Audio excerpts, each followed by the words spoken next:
Alors bonjour, on se retrouve pour une nouvelle vidéo consacrée à Téléperformance. On fait un point donc suite à la publication des résultats Q3 du chiffre d'affaires donc au 6 novembre, on est actuellement le 7 novembre. Donc je vous propose de faire un point sur Téléperformance. Un avertissement, donc je ne suis pas conseiller financier, cette vidéo n'a pas pour but de vous proposer un placement financier ou un quelconque conseil d'achat, mais uniquement un but pédagogique et de partage. Vous restez responsable de vos investissements. Alors, bon, je mettrai dans la description le lien vers le document complet, mais ce que j'ai retenu en fait, c'est ce graphique. Donc, on part de la gauche avec le chiffre d'affaires sur les 9 mois de 2022, qui était de 6 milliards. Donc, on voit en fait qu'est-ce qui s'est passé sur les 9 premiers mois de 2023. Donc, il y a eu un effet négatif des effets de change. Pour 250 millions d'euros. Donc un chiffre d'affaires de 5,7 milliards donc à taux de change constant. Et puis derrière, en fait, il y a eu également un impact de l'évolution des contrats d'assistance Covid, puisqu'ils ce sont des contrats pluriannuels qui auront un impact en fait sur les années suivantes. Et un effet de périmètre positif de 53 millions. Donc, alors la question qu'on peut se poser, c'est globalement, donc même si la société indique une croissance du chiffre d'affaires de 6% hors impact de l'évolution des contrats, on voit quand même que c'est peut-être la fin de l'hypercroissance du modèle économique de la société.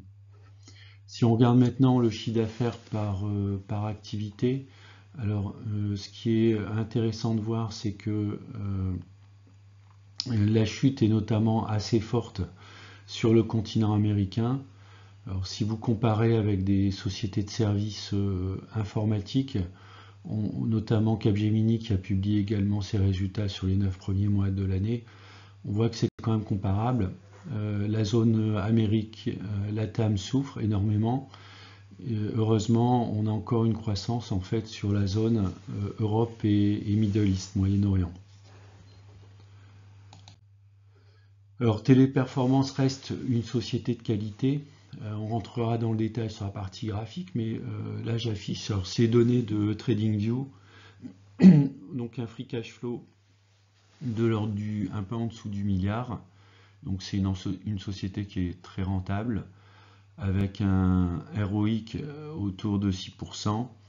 Et puis j'ai rajouté également donc, le score F Piotrowski, qui est une combinaison de différents indicateurs qui donne en fait l'état de santé d'une entreprise. Le score va de 1 à 9 et la société est actuellement classée 8.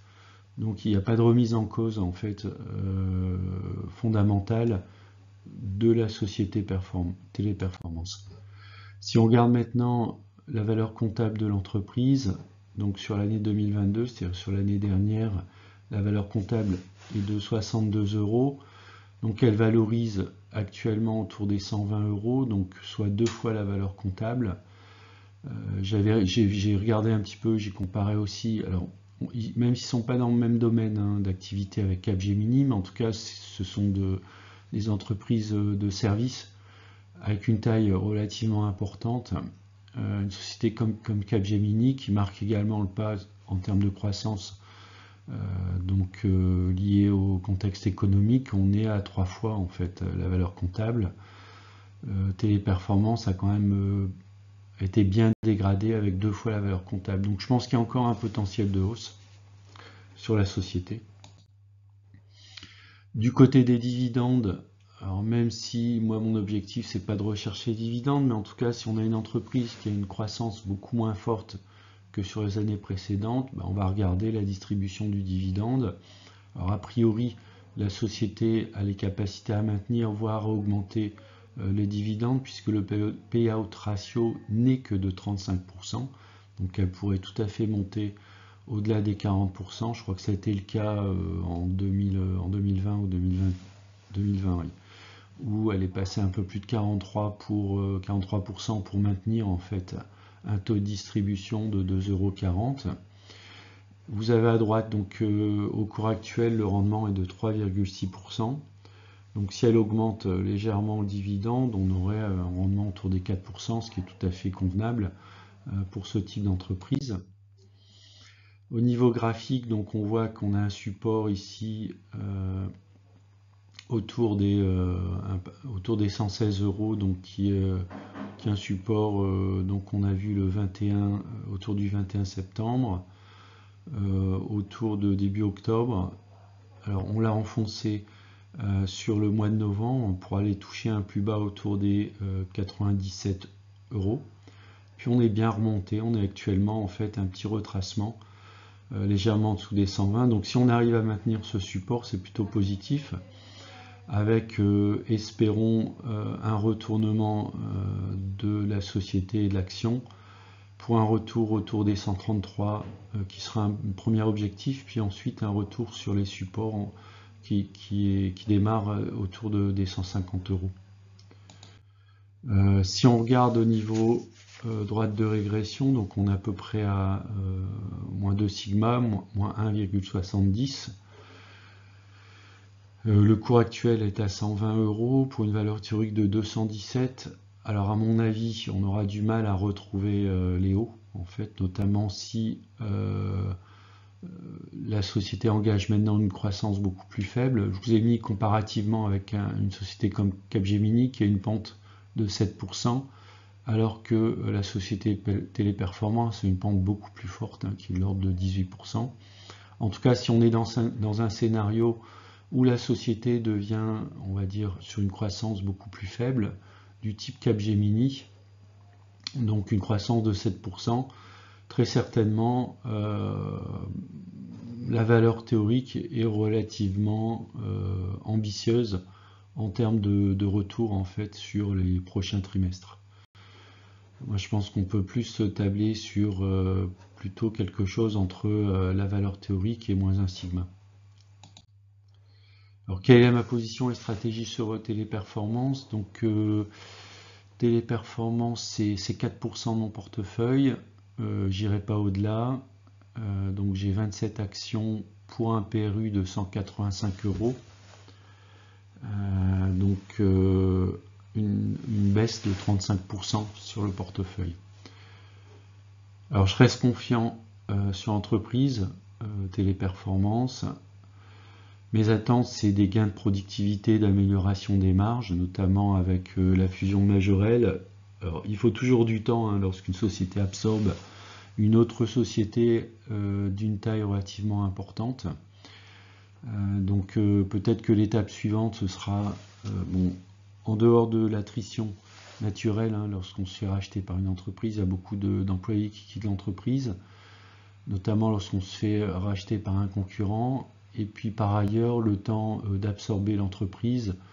La deuxième phase, en fait, c'est l'optimisation de l'organisation, notamment le dédoublement en fait de fonctions qui vont être supprimées. Et puis parfois derrière également, on a un plan de licenciement, notamment par rapport à ce dédoublonnage d'effectifs. Ce que j'attends également, donc, c'est une amélioration de la productivité, notamment l'utilisation de l'intelligence artificielle. Si vous allez sur le site de Téléperformance, la société communique énormément sur l'IA. Donc normalement, même si ça prend du temps à mettre en place, on devrait voir dans les prochains trimestres une communication financière orientée sur les gains de productivité associés à la mise en œuvre de l'IA. Si ce n'est pas le cas, peut-être que c'est simplement de la communication et que l'entreprise a des difficultés à mettre en œuvre concrètement en fait l'IA au travers de ces applications. Voilà, donc on va être attentif par rapport à l'ensemble de ces points. L'autre point également, est-ce qu'on est rentré dans une nouvelle ère par rapport à Téléperformance, par rapport à la croissance? C'est-à-dire qu'on passe d'une hypercroissance à une croissance, on va dire, régulière de l'ordre de 6%, ce qui va, notamment par rapport à des PER, ce qui ne va plus justifier des PER qui étaient de l'ordre de 20, 25 ou 30 fois les bénéfices, où là on rentrerait plutôt sur des PER un peu plus raisonnables, c'est-à-dire de l'ordre de 15. On est actuellement, je crois, autour de 10 ou 11. Donc voilà. Donc pas de renforcement prévu sur l'entreprise. Voilà, j'ai déjà un poids donc actuel de 4%, mais si on ramène ça sur le PRU, je dois être encore dans de l'ordre de 5-6%. Donc pour moi, ce sera plutôt un allègement. Alors ensuite, il faut déterminer à quel niveau je vais alléger. J'aurais du mal, je pense, à retourner sur mon PRU. Donc on va essayer de jouer en fait peut-être des allers-retours en termes de swing trading sur l'action téléperformance s'il y a des fortes hausses et des retracements. Voilà, c'est la fin de la vidéo. Je vous remercie d'avoir regardé. Je vous dis à bientôt.